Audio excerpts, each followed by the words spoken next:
Welcome to the Asbestos Knowledge Empire. What does asbestos management mean to you? I used to really struggle with the asbestos management at my site, but now it's a breeze. It used to be really expensive. I was paying loads, but now I've got my asbestos power team in place. It's so much easier. Asbestos can be a pain in the arse if not handled right. We had to stop the job because asbestos was discovered. Now we don't have that problem. Asbestos management is easier than you think. Asbestos management. Be proactive, not reactive. Think about asbestos first, not last. And now your hosts, best-selling authors and asbestos experts, Ian Stone and Neil Munro. Hello and welcome to the Asbestos Knowledge Empire. My name's Neil Munro. Hi, I'm Ian Stone. So today we're going to be talking about statements of cleanliness. Now, a lot of people have heard about 4-stage clearances, certificates of reoccupation, that kind of thing. But So when should these be done and what are they? yeah, so statements of cleanliness, essentially it's kind of a mini version of a 4-stage clearance. It definitely should be, yeah. It should be checking the work's been carried out properly, the waste route, the transit route are all clean, whatever was being carried out, so if it was asbestos removal, that visually inspected. Air testing's not always required, because a lot of the time it's non-licensed works that statements of cleanliness are produced for. Yeah, they generally would be, because obviously if it was licensed enclosure, you would have the 4-stage clearance certificate of reoccupation. So these are generally for really all works outside of that bracket. Definitely. I mean, theoretically speaking, an asbestos contractor should be the ones Self-certifying. Self-certifying. Not necessarily signing it off. They should be self-certifying. I mean, if we talk about non-licensed stuff, it is generally lower risk. So therefore, some clients, I mean, domestics, for instance, they don't always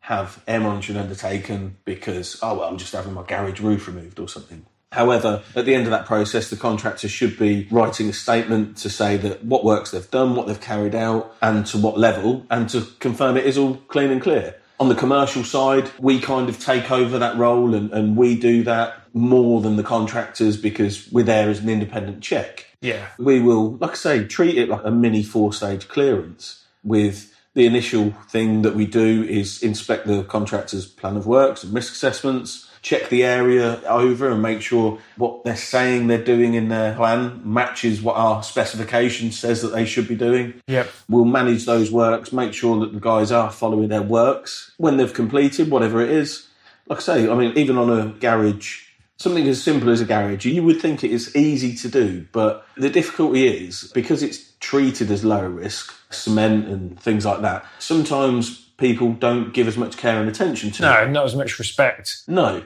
And what we've found, both on domestic market and in the commercial field, we've found that when we inspect contractors' works, it's not always to the same standards as what it should be for licensed work, but theoretically they should be one and the same. Yeah. And what I mean by that, give you an example, when contractors remove garage roofs, generally they'll crop the bolts or cut the bolts, lift the sheets off, wrap them, take them away.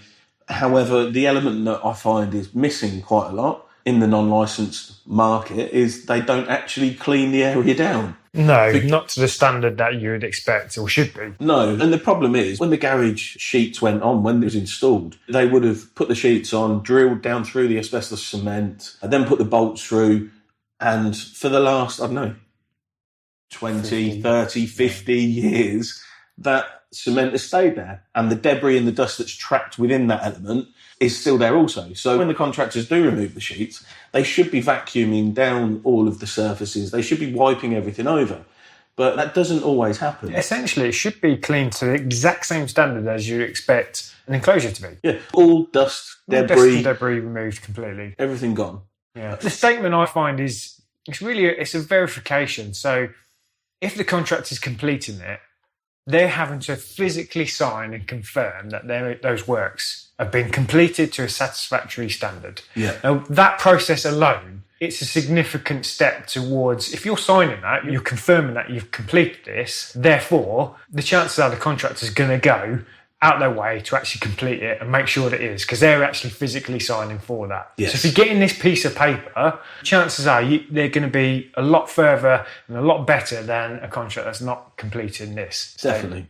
So it's kind of like, they're signing off their own works and giving that to you as a confirmation that they've completed it. So they're going to make an effort to actually back up what they've actually signing. Definitely. And that's kind of where we come in for our commercial clients, is that we are double checking their work. Yeah, with the independent verification. Yes. To make sure that, those contractors have completed it and they have done what they've said. I think that pretty much covers it. It's not a legal requirement to actually have this done by an independent person. As we said, the contractor can self-certify, but it's best practice. It's best practice, and definitely wherever we're carrying out these statements, cleanliness, we would always back that up with air monitoring as well, which is an additional confirmation and check. And again, it's not a legal requirement, but it is really good practice. It is, and we've said it on other podcasts and stuff that we've done. It is about having that paper trail and that proof in place should you ever get questioned. Yeah. We spoke about this on other podcasts. If a member of the public, questions asbestos removal work. So take a housing estate where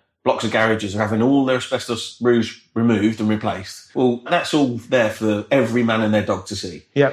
And if one member of the public questions it either at the time or afterwards, how do I know I've not been exposed to asbestos? Yeah. Well, if you haven't got that paperwork and you haven't got that air monitoring results, that scientific proof and fact, then you can refer back to the risk assessment, plan of work, all the rest of it, but there's no actual proof of the snapshot at that time everything was safe. No, definitely. The times where we get called in is, and we work for quite a lot of managing contractors, so, big sort of refit contractors who employ lots of different subcontractors. Now, the reason they have the independent check come in is because, again, it's an independent verification that the asbestos work's been completed, but a lot of the times, because they've got multiple trades, multiple different companies working on sites, quite rightly, some of the companies, they demand some evidence before they send their employees in that these asbestos work's been completed right. And when you're talking about licensed works, it's easy because you've got the certificate of occupation. But when you go on non-licensed works,